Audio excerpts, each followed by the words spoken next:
आणि विषण्ण मनाने मी आपल्याशी बोलतो आहे। उद्या मला वाटतं अबुधाबी का कुठेतरी हिंदुस्थान आणि पाकिस्तान यांच्यातला क्रिकेट सामना आहे आणि मी उद्विग्न आणि विषण्ण हे दोन शब्द एवढ्यासाठी वापरले की अजूनही जो हल्ला पहलगाममध्ये आपल्या भारतीयांवरती झाला, त्याच्यामध्ये ज्या पर्यटकांची हत्या केली गेली, त्यांचं रक्त चुकलेलं नाही, घाव भरलेले नाहीत। त्याच्यानंतर आपल्याला सर्वांनाच असं वाटलं होतं, म्हणजे आपल्या भारतीयांना, हिंदुस्थानी सगळ्या नागरिकांना, देशप्रेमींना, की आपण आता पाकिस्तानला जागेवर ठेवणार नाही, पाकिस्तानचे 2, 3, 4 तुकडे करून टाकू। त्या दृष्टीने एक चढाई पण केली गेली, जवळपास युद्ध केलं गेलं आणि त्याला नाव ठेवण्यात आलं होतं ऑपरेशन सिंदूर।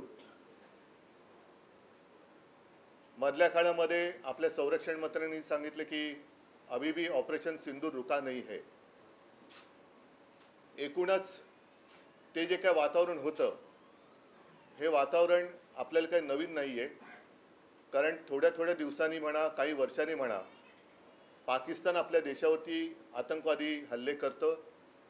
त्यावेळेला आपण सगळे उठून जागे होतो, सरकार पण चवताळल्यासारखं उठतं, आपले सैनिक शौर्य गाजवतात आणि याही वेळेला ज्या बातम्या येत होत्या, त्या बातम्या जवळपास पाकिस्तान आपण पादाक्रांत करतो आहोत अशा स्वरूपाच्या बातम्या होत्या।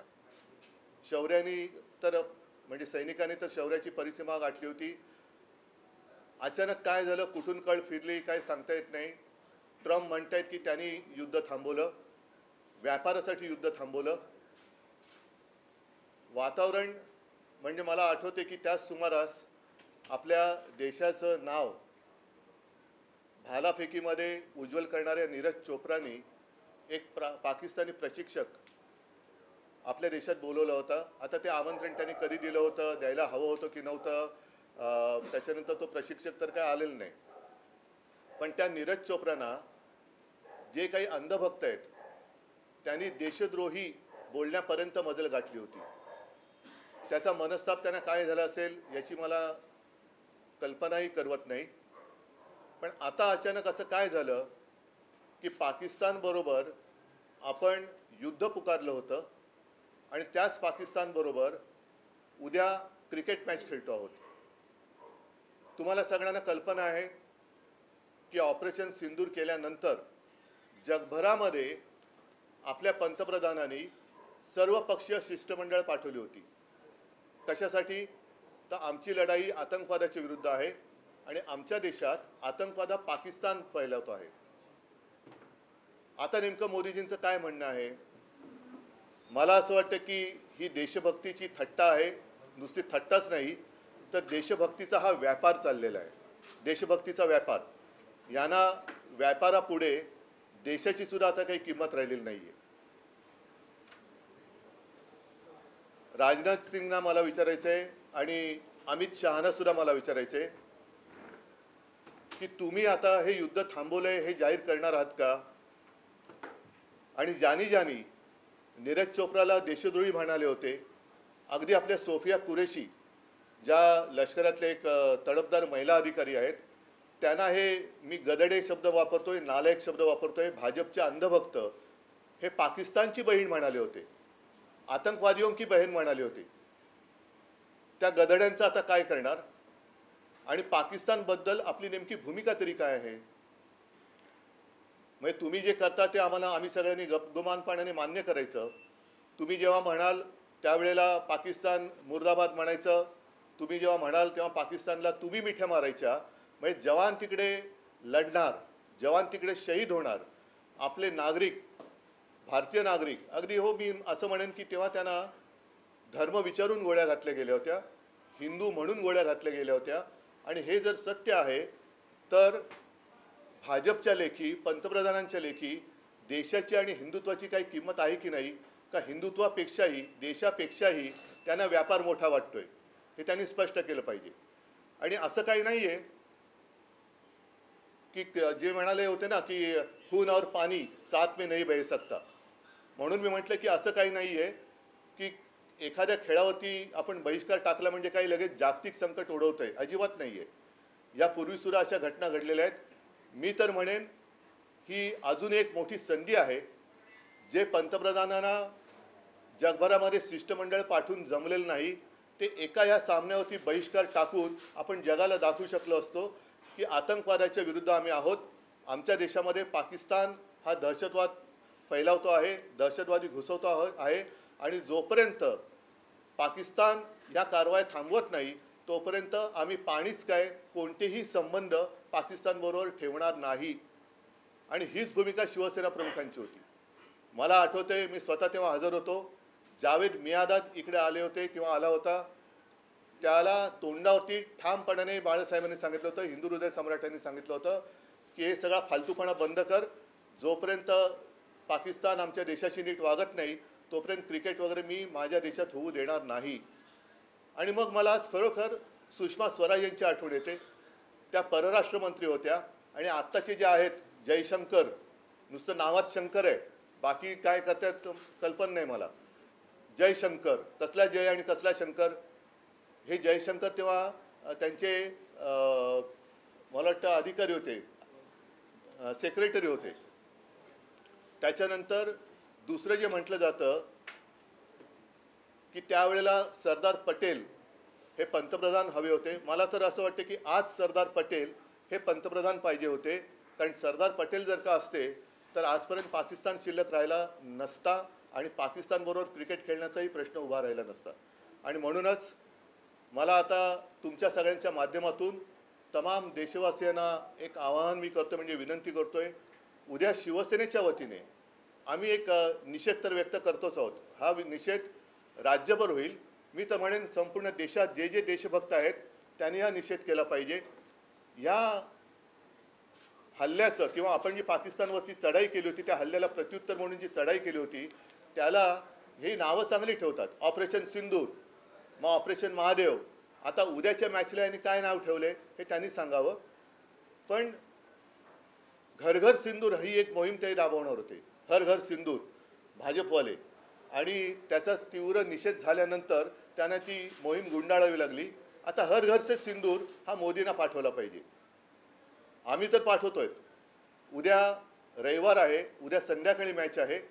उद्या सकाळी साधारणतः 11च्या सुमारास राज्यभर शिवसेनेच्या महिला आघाडीतल्या सगळ्या कार्यकर्त्या या मोठ्या चौकात जमतील आणि एक मोठ्या डब्यात सगळ्या जणी सिंदुराच्या पुढ्या त्याच्यात टाकतील आणि हे सगळे डबे राज्यभरातून मोदींना त्यांच्या पंतप्रधान कार्यालयामध्ये नजीकच्या पोस्ट ऑफिसमधनं, कारण त्याच्यात खाजगी कुरिअरने ते जात नाही, त्याच्यामुळे ते जे काय अधिकृत मार्ग असेल त्या अधिकृत मार्गाने पंतप्रधान मोदींना हर घर से सिंदूर आता उद्या आम्ही पाठवणार आहोत. मी सर्व देशवासियांना सांगतोय की आत्ताच ही वेळ आहे. ही वेळ अशी होती किंवा आहे, अजूनही आहे, अजूनही वेळ गेलेली नाही. मोदींनी दमदारपणाने सांगायला पाहिजे, नाही होगा, ये नहीं हो सकता. नाहीतर मग तुम्ही एका बाजून जाऊन गपचूप केक खाऊन यायचा आणि लढायला सैनिकाने जायचं. इकडे रस्त्यावरती देशभक्तीचे गाणे आणि पोवाडी, म्हणजे मी तर असं ती टाइम्स ऑफ इंडियाची बातमी आहे, थट्टा थट्टा म्हणजे किती थट्टा करायची. आज टाइम्स ऑफ इंडियामध्ये बातमी आलेली ही की आता गणपती झाला, आता नवरात्री येत आहेत, विक्रोळीला भाजपच्या माध्यमातून मराठी दांडिया, मी आजपर्यंत तरी गुजराती लेझिम ऐकलेलं नाही पण मराठी दांडिया ते करणार आहेत आणि त्या मराठी दांडियाची थीम ही सिंदूर असणार आहे. एवढा निर्गुणपणा, एवढा निर्लज्जपणा. म्हणजे तिकडे माता भगिनींची, म्हणजे आपल्या भगिनीच, तरुण तरुण मुलींची तिकडे सौभाग्य उजाडलं गेलं. ते दृश्य तुमच्या माध्यमातून जी काही दिसली ती अजून देखील डोळ्यासमोरून हालत नाही आहेत. त्यांचा आक्रोश आजही कानामध्ये आपल्या घुमतो आहे. आणि हे निर्लज्ज देशभक्तीच्या नावाने सिंदूर वाटप काय करतायत, दांडिया काय खेळतायत. मग उद्या जे जे त्यांची मॅच बघायला जातील, एक गोष्ट मला जरा दिलासादायक वाटते की दरवेळेला हिंदुस्थान पाकिस्तानची मॅच म्हटल्यानंतर काही मिनिटामध्ये तिकीट विक्री हाऊसफुल व्हायची आणि आजपर्यंतची जी बातमी आहे की अजूनही म्हणावा तसा प्रतिसाद या मॅचला मिळालेला नाही. मग मला मोदींना प्रश्न विचारायचा आहे की तुमचे सगळे आंडूपांडू लोक आजूबाजूला बसलेत, म्हणजे अगदी BCCIचं जय शहा सुद्धा जर नीरज चोप्राला तुम्ही देशद्रोही म्हणणार असाल तर उद्या जय शाह तिकडे गेल्यानंतर जय शाह सुद्धा देशद्रोही आहे का याचं उत्तर आम्हाला पाहिजे. आणि जी लोक क्रिकेट मॅच बघायला जातील ते देशद्रोही आहेत का? उद्या जी लोक टी व्हीवरती मॅच बघतील ते देशद्रोही आहेत का? आणि यांना तर आता जाहिरातीची एवढीच चटक लागलेली आहे. मी भाजपला सांगेन की मग उद्या निर्लज्ज तर तुम्ही आहातच. जो हिंदुस्थान पाकिस्तानचा क्रिकेट सामना चालू असेल त्यावेळेला तुम्ही तुमच्या दांडियाची जाहिरातमध्ये टाका, ऑपरेशन सिंदूरची, आणि दांडिया आहे सगळ्यांनी या, कारण ते करू शकतात. हा एवढा सगळा कळस बघितल्यानंतर आम्हाला असं वाटलं होतं की एक कणखर पंतप्रधान आपल्या देशाला लाभेल, म्हणून आम्ही तेव्हा त्यांना पाठिंबा दिला होता. पण आपली विदेश नीतीसुद्धा ही सरपटणारी ठरलेली आहे. अतिशय म्हणजे बुळबुळीत गुळगुळीत पाठकणाहीन असं हे सरकार आपल्याला काही न्याय देऊ शकेल. आणि पाकिस्तान तर सोडाच, पण पाकव्याप्त काश्मीर आपल्या देशात परत आणू शकेल यावर आता माझा विश्वास नाही राहिलेला. तुम्ही जावेद मियादाचा जो उल्लेख केला, मागच्या वेळेस मुख्यमंत्री बोलताना म्हटले होते की ज्यांनी मातोश्रीवरती पाकिस्तान क्रिकेटर्सना बोलवलं त्यांनी आम्हाला याविषयी सांगू नये, असं मुख्यमंत्र्यांनी बोललं. मी मुख्यमंत्र्यांच्या बोलण्याला किंमत का देत नाही, कारण ते यावेळेला नव्हते, मी स्वतः होतो. आणि जावेद मियादादला तोंडावर बाळासाहेबांनी सांगितलं होतं, त्याच्याकडे नवाज शरीफकडे जसे मोदी गेले होते त्यांचे नेते आणि गपचूप जाऊन केक खाऊन आले होते, त्या आणि जिनाच्या थडगावरती डोकं टेकणारे ज्यांचे नेते आहेत त्यांनी आम्हाला देशभक्ती शिकवण्याच्या भानगडीत पडू नये. मला उद्याच्याबद्दल बोलायचं आहे. उद्धवजी, पण तुम्ही आता भाजप आणि सरकारवर टीका करता, तुम्ही देशातल्या क्रिकेटपटूंना काय आवाहन करा, कारण तेही खेळणार आहेत. मी शेवटी असं आहे की अगदी हरभजन सिंग पण आता म्हणाले की हे होता कामा नये. मध्ये सौरभ गांगुली पण बोलले होते. आणि शेवटी काय होतं की त्यांनी जरा काही करायचं म्हटल्यानंतर आज सुद्धा ते सगळं क्रिकेटच्या नाड्या जयशाहच्या हातात आहेत. तो त्यांना पूर्णपणे म्हणजे देश हारला काय जिंकला काय, पण माझ्या विरुद्ध बोलला असता घरी जा. ही खरी जयशाह आणि अमित शहा आणि मोदींची परीक्षा आहे की तुमच्या लेखी व्यापार महत्त्वाचा आहे. उद्या क्रिकेटच्या सामन्यातून जो काही रेव्हेन्यू मिळणार आहे, म्हणजे आपल्याकडनं सुद्धा कुठला तो फायनलचा सामना होता तो मुंबईचा त्याने अहमदाबादला नेला होता पैशासाठी, तर त्यातून मिळणारे पैसे तुम्हाला देशापेक्षाही प्यारे आहेत का? ह्या प्रश्नाचं उत्तर त्यांनी द्यायला पाहिजे. महिला सगळ्या उतरणार आहेत, कारण सिंदूर आहे. माझं कुंकू माझा देश ही त्या आमच्या आंदोलनाची किंवा जो काही निषेध करतोय त्याची ती एक शीर्षक आहे. पण उद्धवजी, जसं भारत पाकिस्तान युद्ध आणि आताही आपल्या जशी लष्करानं कामगिरी केलेली आहे, भारत पाकिस्तान क्रिकेट सामन्याकडे युद्ध म्हणूनच बघितलं जातं आणि अनेकदा भारतीय संघानं हा बकवास आहे. क्रिकेट रसिकांची हा बकवास आहे. मध्ये कोणीतरी एका जबाबदार अधिकाऱ्याने व्यक्त केलं होतं की मॅचमध्ये विकेट किती गेल्या महत्त्वाचं नाही, सामना जिंकलं की नाही. मला त्यांच्या अकलेची क्यू करावीशी वाटते. विकेट गेली तरी पुढचा सामना तो खेळू शकतात. इकडे शहीद झाल्यानंतर तो बिचारा त्याचं घरदार उजाडतं, तो पुन्हा उभा नाही राहू शकत. त्याच्यामुळे क्रिकेटमधली विकेट आणि शहीद होणं याच्यातला फरक हा फार मोठा आहे. त्याच्यामुळे क्रिकेट आणि युद्ध या सगळ्या गोष्टी या भंपकपण आहे. यांना व्यापार करायचा आहे. यांनी देशभक्तीचा व्यापार सुरू केलेला आहे. कल भारत और पाकिस्तान का मैच होने वाला है, इसको लेकर शिवसेना लगातार आपत्ति जाहिर करती रही है, किस बात पर आपत्ति? नहीं, हमने एक निवेदन भी मैं प्रसारित करने जा रहा हूँ, हिंदी में है, और हिंदी में इसलिए है कि अन्य राज्यों में भी हम क्या कर रहे हैं, क्यों कर रहे हैं, इसकी जानकारी मिलनी चाहिए.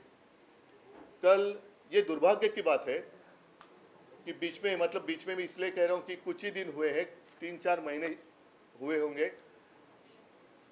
पहलगाम में जो आतंकवादी हमला हुआ उसमें हमारे नागरिक, हिंदुस्तानी नागरिक जिस तरीके से मारे गए, हमारी बहनें, उनका सिंदूर, सौभाग्य उजाड़ा गया. आज भी वो घाव भरा नहीं है. और उसका उत्तर देने के लिए हमारे सरकार ने एक कार्रवाई की थी पाकिस्तान के ऊपर. पाकिस्तान के ऊपर क्यों की? आतंकवाद का हमला सामना अगर करना है तो पाकिस्तान के खिलाफ क्यों? क्योंकि इसलिए पाकिस्तान हमारे देश में आतंकवाद फैला रहा है.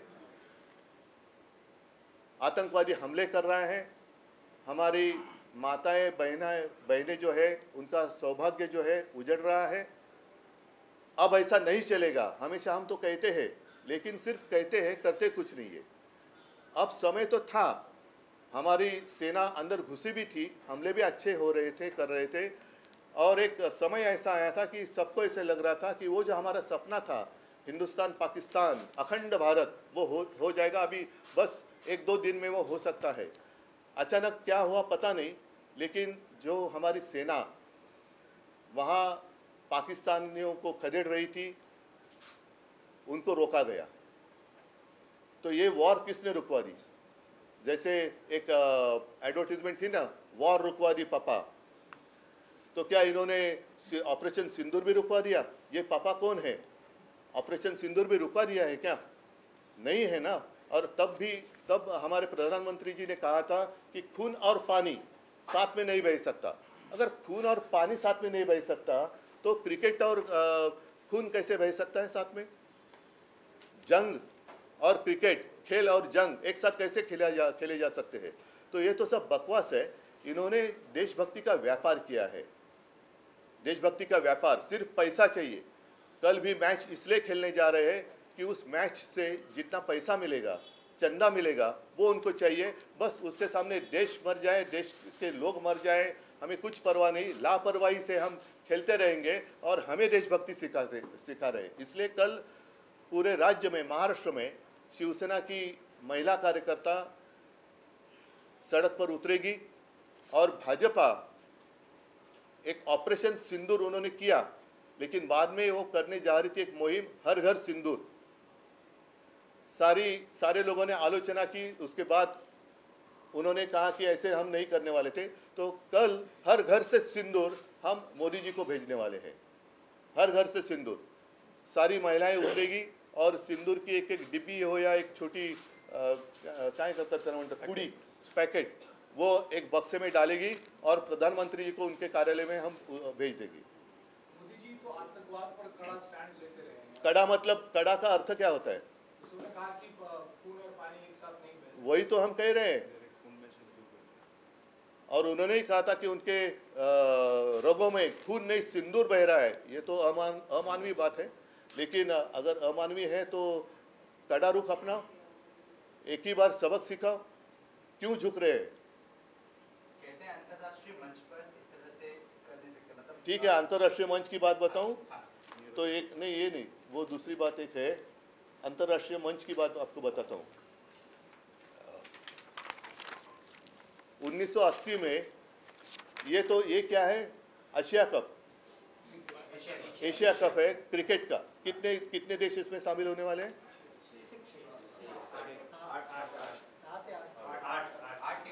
8। और ओलंपिक में कितने होते हैं? पूरी दुनिया से लोग वहां आते हैं।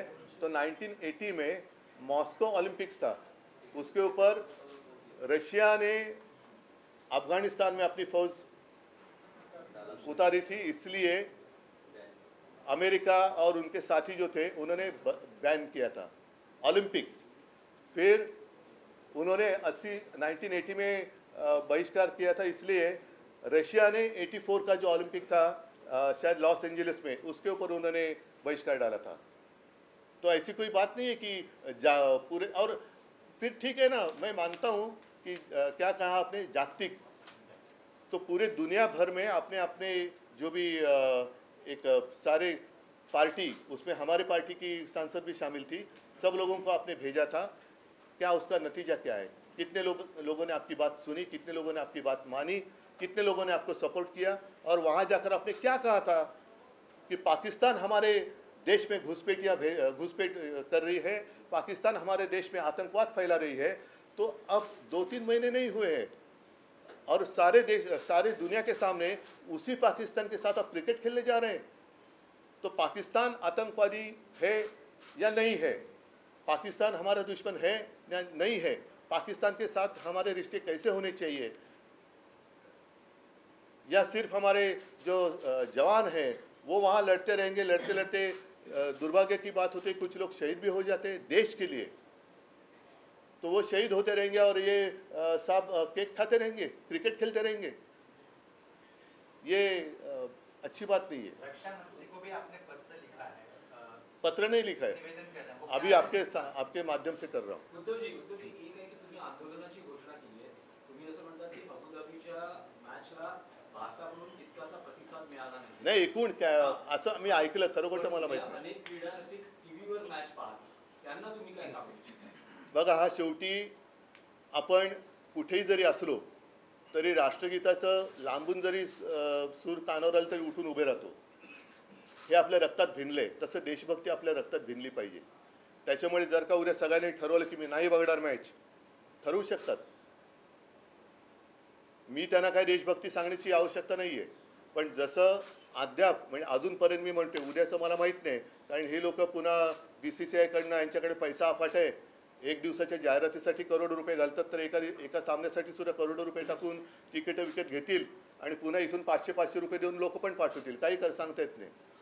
तर उद्याच्या मॅचवरती देशभक्त जो आहे त्यांनी जरा आपण ते गाणं आहे ना त्यावेळेचं युद्धाचं, जरा याद करो कुर्बानी. अरे कधीतरी तुम्ही या गोष्टी लक्षात ठेवणार आहात की नाही, कि रात गई बात गई, हो गया अभी चलो नया दिन नया सवेरा. नहीं, ऐसे नहीं चलेगा.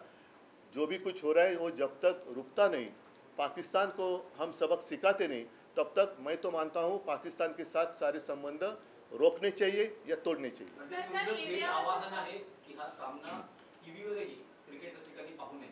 मी माझ्याकडनं मी आवाहन करायला मी म्हटलं ना की हे मला असं वाटतं, जसं राष्ट्रगीताला आपण नकळत जरी ऐकायला सूर त्याचे आले, जनगणमन तरी उठून उभे राहतो.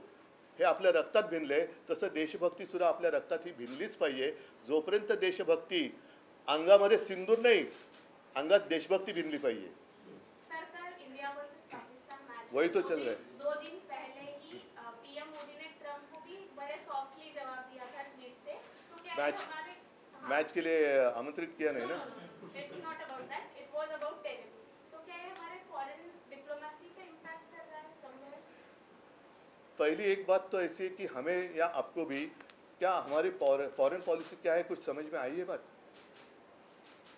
ये सवाल मैं आपको पूछ रहा हूँ, आपके समझ में आई है बात? मेरे तो नहीं आई है. और मुझे तो ऐसी आशंका है कि शायद प्रधानमंत्री की समझ के बाहर की बात है. कारण उस वक्त मैंने अभी जो जिक्र किया, सुषमा स्वराज जी थी हमारे विदेश मंत्री, और तब भी ये ऐसी बात आई थी हिंदुस्तान पाकिस्तान क्रिकेट की मैच, और तब उन्होंने करारा जवाब दिया था कि ये नहीं हो सकता, ये खेलना अच्छी बात नहीं है. और तब ये जयशंकर उनके सेक्रेटरी थे, अब सेक्रेटरी मंत्री बनने लगे. उद्धव जी, इंडिया पाकिस्तान मैच के खिलाफ आप बोलते रहे, लेकिन बीजेपी आरोप लगाती है कि पाकिस्तानी क्रिकेटर मातोश्री आते रहे हैं. आप मैं तो उनको यही कहना चाहता हूँ, या क्या इसका मतलब ये है कि वो बाला साहब की देशभक्ति पर आशंका ले रहे हैं, सवाल उठा रहे हैं? इतनी उनकी औकात है, उनकी औकात है क्या बाला साहब की देशभक्ति पर आरोप लगाने की? इतनी औकात है भाजपा की? पहले आप वो, मैं तो कहता हूँ औकात में रहे. शब्द मैं सोच समझकर जानबूझकर यूज़ कर रहा हूँ कि मैं सारे लोगों को कहता हूँ जो कि भाजपा के अंधभक्त है, और वो अगर बाला साहब की देशभक्ति पर कुछ आशंका जता रहे तो वो औकात में रहे. क्योंकि बात स्पष्ट है, जावेद मियादाद के घर बाला साहब नहीं गए थे, जैसे मोदी जी गए थे नवाज शरीफ के घर बर्थडे विश करने के लिए और केक खा के आए थे, वैसे बाला साहब नहीं गए थे. जावेद मियादाद यहाँ मातोश्री में आए थे और बाला साहब ने उनके मुंह पर कहा था कि ये नहीं हो सकता, और हमने होने नहीं दिया था. और शायद वो जो दुख है कि तब मैच होती तो भाजपा वाले देखने के लिए जा सकते थे, लेकिन वो उनका मौका उनको नहीं मिला, इसलिए वो पेट दर्द है. लेकिन फिर से मैं कहता हूँ कि बाला साहब के ऊपर आरोप लगाने के लिए या लगाने से पहले सारे भाजपाइयों को मैं कहता हूँ कि औकात में रहे. ठीक है, चला, धन्यवाद. जय हिंद, जय महाराष्ट्र.